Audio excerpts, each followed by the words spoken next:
Come back up. At what point do you feel pain? Say when? Now.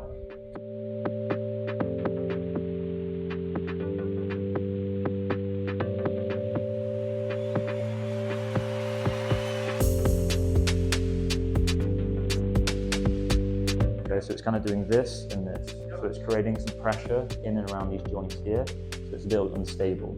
So we need to get the joints to move better around that area. So firstly we'll start on this muscle here called the QL.